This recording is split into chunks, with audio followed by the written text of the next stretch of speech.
Covishield को लेकर के आप लोगों के मन में जो सवाल हैं उनका जवाब आज मैं देने वाला हूँ। पूरी सच्चाई के साथ 100% गारंटी के साथ बताने वाला हूँ कि कोविशील्ड को लेकर के जो फैली गई बात है उसकी आखिरी में सच्चाई क्या है और ये कहाँ से शुरुआत हुआ।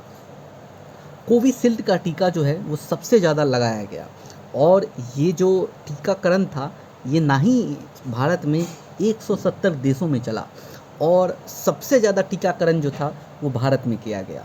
भारत में कुल 175 करोड़ लोगों को टीकाकरण कराया गया, जो लगभग कि 70 से 75% लोगों को लगाया गया ये टीका कोविशील्ड का।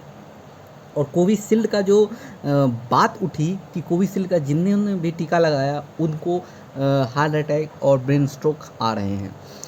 अब बता दूं आपको कि कोविशील्ड का जो फॉर्मूला जिस कंपनी ने बनाया एस्ट्राजेनेका, उसका कहना क्या है और ये जो बातें उठी कि जो लोग जिन्होंने भी ये टीका लगाया उनको ब्रेन स्ट्रोक हो रहा है या हार्ट अटैक हो रहा है, ये कैसे।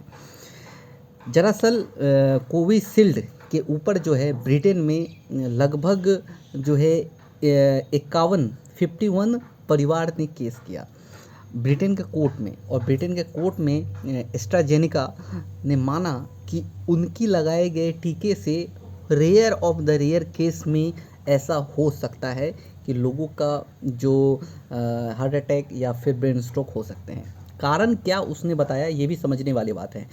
ऐसा नहीं है कि अगर एस्ट्राजेनेका ने ये बात कही है इसका मतलब ये नहीं कि जिन्होंने भी टीका लगाया उनको आगे जा कर के जो ये बीमारी हो सकती है, ऐसा बिल्कुल भी नहीं है। क्या कहना है सुनिए। पहले एस्ट्राजेनेका ने कहा है कि ये जो है ये सबसे पहले rare of the rare case में होता है। ऐसा मैं बता दूं आपको कि अगर डेटा निकाल करके देखें, ब्रिटेन में 5 करोड़ लोगों को ये कोविशील्ड का वैक्सीन लगाया है, जिसमें से 51 लोगों की जान गई है इस टीके के कारण। ये हो सकता है कि ये जो जान गई है ये टीके के कारण गई है, क्योंकि 51 लोगों के जो परिवार है उन लोगों ने केस किया कोविशील्ड के ऊपर। कहा गया कि ये टीका लगाने के बाद से ही उनके जो कहते हैं शरीर में बॉडी में कुछ चेंजेस आए जिस वजह से उनका हार्ट अटैक हुआ, ब्रेन स्ट्रोक हुआ। और अगर इस डेटा को माने कि 5 करोड़ परिवार में से 51 परिवार को ये बीमारी हुई है, तो इसका अगर कुल प्रतिशत निकाल के देखा जाए, परसेंटेज निकाल करके देखा जाए, तो 0.0002% आ रहे हैं। यानी कि अगर ये सवाल अगर देखा जाए कि अगर इस टीका के वजह से भी 5 करोड़ लोगों में से सिर्फ केवल 51 लोगों की जान गई है, तो ये जो टीकाकरण और भी तरह के जो वैक्सीन होते हैं, जैसे इन्फ्लुएंज़ा हो या किसी भी तरह का रेबीज हो, किसी भी तरह का वैक्सीन हो, ये इन केस में भी ऐसे ही साबित होता है। तो इसका मतलब ये नहीं होता कि इस टीके के वजह से ही लोगों की जान गई है, लेकिन जान कितनी बची है ये भी सोचनी पड़ेगी। हालांकि ये जो केस है ये अभी ब्रिटेन के कोर्ट में चल रहा है और इसका जो कोर्ट क्या फ़ैसला लेती है ये समझने वाली बात है। लेकिन लोगों में जो भ्रांति फैलाई जा रही है कि जिन्होंने भी ये कोविशील्ड का वैक्सीन लिया है उनको हार्ट अटैक और ब्रेन स्ट्रोक होने वाला है।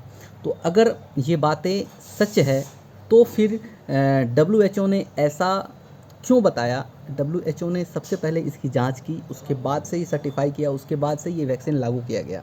और ये ऐसा भारत में जो 175 करोड़ लोगों को ये वैक्सीनेशन दिया गया था एस्ट्राजेनेका नाम से, तो फिर ये भारत में क्यों लागू किया गया अगर इस तरह के होते तो। लेकिन ऐसा बिल्कुल भी नहीं है, आप लोगों को घबराने की बिल्कुल भी ज़रूरत नहीं है, क्योंकि ये शोध ये भी कहा गया है, एस्ट्राजेनेका कोविशील्ड ने एक बात कही है कि जब ये वैक्सीन लगाया गया तो 1 से 6 सप्ताह के बीच में अगर उसके बॉडी में कोई चेंजेस होती है तब ये हो सकता है, लेकिन ये rare of the rare case है। ऐसा होगा ये भी ज़रूरी नहीं है, ऐसा ना के बराबर होगा। अगर आपके शरीर में वैक्सीन लगाने के बाद 1 से 6 सप्ताह हो गए हैं, बीत गए हैं और आपके बॉडी में कोई भी चेंजेस नहीं है, तो ये बिल्कुल भी नहीं होगा। तो ये एक राहत भरी खबरें हैं। तो इस तरह की जानकारी के लिए आप हमारे चैनल को सब्सक्राइब कर सकते हैं, क्योंकि हमारा काम है आपको सच्चाई दिखाना, सच्चाई से अवगत कराना। भारत में अभी चुनाव का समय चल रहा है और बहुत सारे ऐसे पार्टी हैं जो इसका फ़ायदा उठाना चाहते हैं इस खबर को लेकर के, ताकि ये जो ब्रिटेन में जो चल रहा है उसका हवाला देते हुए भारत में जो इलेक्शन चल रहे हैं उसको भुनाया जानने की कोशिश कर रहे हैं अन्य राजनीतिक दल। तो देखते हैं क्या होगा, लेकिन आपको बता दूं कोविशील्ड की जो भी जिन्होंने भी वैक्सीन लगाए हैं वो पूरी तरह से सुरक्षित है। फिलहाल अभी के लिए इतना ही, मिलते हैं एक नई वीडियो में एक नई अपडेट के साथ। तब तक के लिए आप खुश रहिए, सुरक्षित रहिए। जय हिंद।